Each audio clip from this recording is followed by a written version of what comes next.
but I'm going for the Packers. But again, I think it's going to be a great game, though. Well, let's hope so. Let's hope so. It's always good to have a good Super Bowl. Ooh. That's coming from Steeler Nation, right? Well, it's good to have a good Super Bowl, but my Colts were in the Super Bowl last year and they didn't do too good. So, Yeah. so it's tough to go all the way and then come out empty-handed. I think anyway it's going to be a good game, whoever wins, because they're both tough teams. Yeah, I can't wait. We're going to have a little party here. So it sounds like Terrence and I are rooting Steelers, and you're on the wrong side of the fence, but that's okay. That's right. We'll see what happens on Monday, right? Yep. Yeah. Any activity on the chat room, Terrence? No, not yet. But I have a question for RJ. I was wondering with Adobe has, and I won't even say recently. It's just they've been a pretty much a pillar of e-learning for quite a while.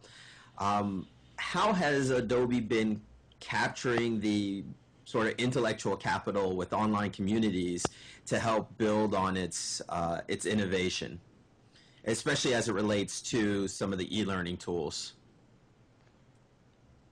Yeah, you're talking about the online communities, for example, social media. Yes. Yeah. Through whether it's Yeah, through Twitter or Facebook or any of the above. yeah, and I mean, to be honest with you, I think that's one of the reasons why sort of the business unit decided to move me to e-learning, just because of all the, some of the work that I've done for the TechCom using Twitter, Facebook, and so forth. So, we're still finalizing the plans and how Alan and myself, Alan being the other product evangelist, how we're going to share the load. But all signs point to me sort of promoting our products and engaging our communities through Twitter, through Facebook, through LinkedIn, and through all the other social networking sites. So, I'm really excited about that.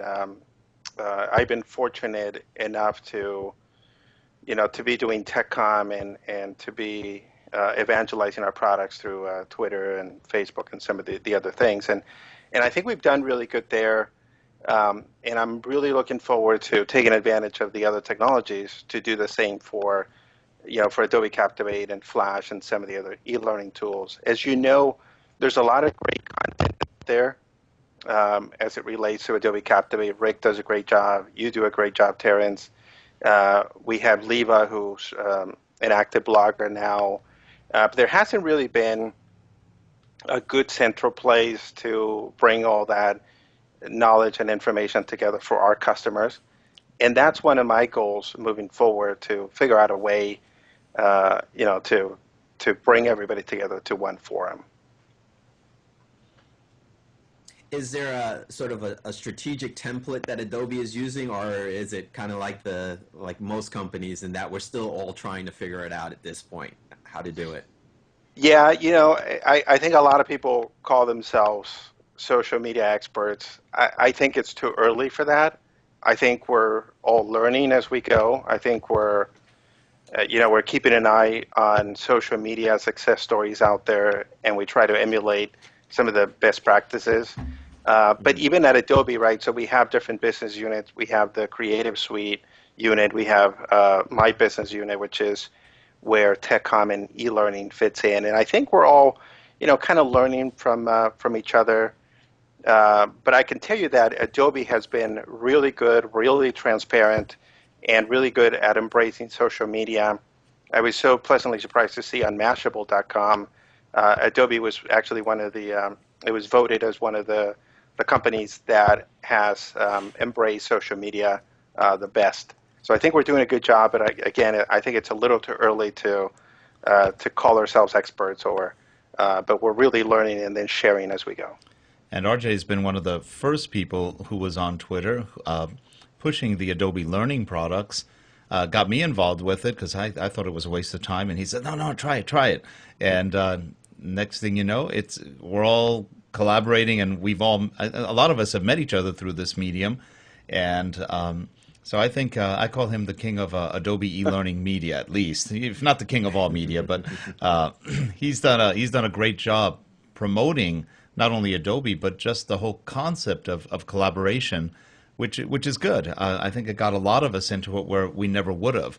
I know Leva in the chat room, the same way. She didn't really get into it except for RJ's prodding. So we owe all of this to him. All the wasted hours of productivity are all his fault. So. Nice. Yeah, I appreciate that, Rick. I think we've all met some great people, right, on Twitter that we probably wouldn't have met. And, I jumped in 2 years ago. I, too, thought it was a waste of time. I thought, why would I want to know what someone is having for lunch? But it quickly became clear that social media and Twitter was here to stay. I always tell people that, we're at a point of no return. We have to embrace it. There's no way around that. But, to see, people like yourself, Rick, and Leva, and Terrence, and, people that we all hesitated to jump in, and to see us, form a very tight community and really do some amazing things, right? I mean, we're meeting people, we're sharing the news. I've seen Terrence, promote the show, and we're sharing, and that's really what it's about, right? Because I think most companies, when they jump in, they try to bring that old traditional marketing style to Twitter, and they quickly realize that it doesn't work. It's really about engaging. It's not so much about pushing information. Although, we all have something to push, right? I mean, I talk about Captivate, I do product announcements and so forth, but I really try to engage with the community, and I think it's working. And I'm so happy that it's here. I always talk about what did we do without Twitter before. I really Well, the great thing about it is that we can all get not only our sales pitches out there in a discreet way, we also get a lot of learning out there. We can share podcasts. We can share other people's podcasts. We can get much more exposure than ever before. If you put out something, you've got 4,500 users or more who you can immediately reach, and then everybody else retweets those things. So all of a sudden, a podcast where you're teaching something, you're sharing a little bit of information on Captivate or whichever product you're showing at the moment, can reach a whole mess more people in just moments, versus before you had to kind of search for it, figure out where it was. Now indirectly it's being pushed at you, which is great. Yeah, I agree, Rick, and I think to me, I think it's inspiring. It has inspired me to blog more, to share more, to communicate more. The fact that we can send out a tweet, and it's not just the fact that, the 3,000, 4,000 people that you follow are going to see it, but they're going to share it with their communities. One of the questions that I always get the most is, why bother to tweet something when I only have 100 followers? And the reality is that your tweet is public. It goes to different columns on TweetDeck, for example, based on the hashtag they use. So it's not 100 people that you're seeing it. It's actually a lot more. But to me, I think it really is amazing. I was looking at one of the statistics that was floating around that said that 75% of the tweets or more no one looked at. And to me, I said, so what? I mean, who cares, right? You still have to get it out. It's a great sounding board, I think, for ideas, even if nobody might retweet it or reply to you. And that's kind of how I feel about Twitter. I mean, sometimes I just tweet something, and it's not necessarily to have it be retweeted or someone reply to it, but it's really something that I have to get out because it's inspiring to me or it's motivating, and that kind of triggers a blog post or recording a video and posting it on YouTube.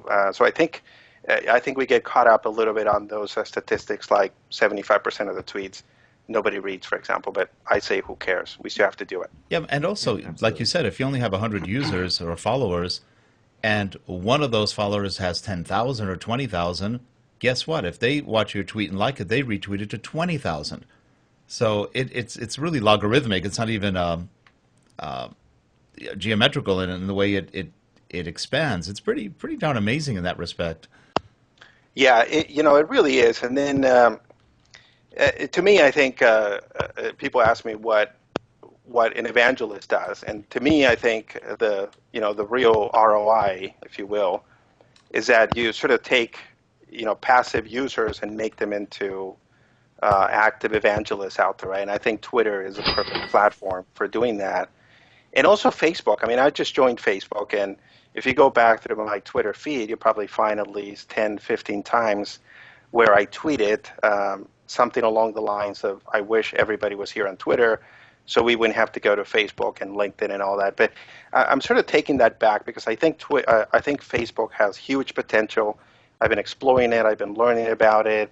And, a while back I did an e-seminar, and it was entitled Twitter for Technical Communicators. And I'm almost at the point where I'm taking notes of what I learn. And at some point, I like to do something similar for, I don't know, Facebook for e-learning professionals or Facebook for technical communicators. But I think there's so much potential there on Facebook as well. Yeah, well, I just got on Facebook too, probably several months ago. I was kind of avoiding it. Then Terrence and another friend, Tom Adams, told me, you got to get on. Come on, get on. So I got on and I created a fan page. I have no idea how to get it out there yet. I have to ask Terrence about that one. Terrence created a fan page for the ISD 2.0 site. And again, it's just getting out there. And the nice thing is that they all link together. His Twitter, his fan page, his this podcast and other things all go through those things. So you can reach, again, a lot more people. Maybe people who aren't inclined to go on Twitter, all of a sudden they go on Facebook, or they'll go on something else, LinkedIn. So yeah, definitely lots of ways to get to people. But I know a lot of people are wondering about e-learning and Captivate and what's going on. And you've had a real positive role in the past with Adobe Captivate and some of the other things. Can you talk a little bit? I know you're not quite in that department yet, but can you talk a little bit about what's happening with Adobe Learning and what we can all expect? Yeah, I mean, I can definitely talk about it. Again, we're still, finalizing the strategy, but I go way, way back with Captivate. I actually joined eHelp, and back then it was called RoboDemo, and that's how I ended up here in San Diego. So I was the evangelist for RoboDemo at the time, and also for RoboHelp. And then the acquisition of Macromedia came along. I became Macromedia employee. And one of the things that we did is we renamed it to Adobe Captivate. And of course, now it's, Macromedia Captivate. And of course, now it's Adobe Captivate. But when I look back and when I think about Captivate and the fact that it used to record the screen, and then, pretty soon it was pretty clear that e-learning was going to be huge. And we started turning our focus to e-learning, and that's how the product has become the product that it is, right? I mean, in many circles, this is the leading e-learning tool, and we're so proud about that. And of course, along the way, it became the cornerstone for the e-learning suite. But to me, I think what some of the things that are happening internally at Adobe is we're looking at so many different things. Obviously with social media, I think it's changing everything, right? And I think one of the first things that people have seen us do around Captivate is that little Twitter widget that we've done. I think that's just a beginning around social. I'd like to see us do more around social. I'd like to see us do more around video. But I'd like to see us do a lot more around social learning as well, and see how we can implement our products into that new idea that we learned by sharing things online through Twitter and Facebook and so forth. There's a lot of work to be done around video too, right? I mean, a lot of our customers love Captivate, and they love to be able to take video to Vimeo, YouTube, and so forth, and that's something that obviously we're paying attention to.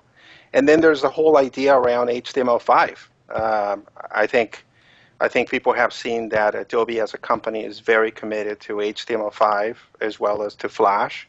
There's a lot of discussion going on around those two topics. And I think e-learning developers or e-learning vendors out there, we're talking about HTML5. We're seeing where that goes. So again, there's a lot of things that we're talking about internally. And of course, as you would expect, as soon as we come out with Captivate 5, we go to work and we start working on the next major release, and that's kind of what we're doing. Is Adobe looking at HTML5 and Flash as potential competitors, or is it an opportunity where Adobe is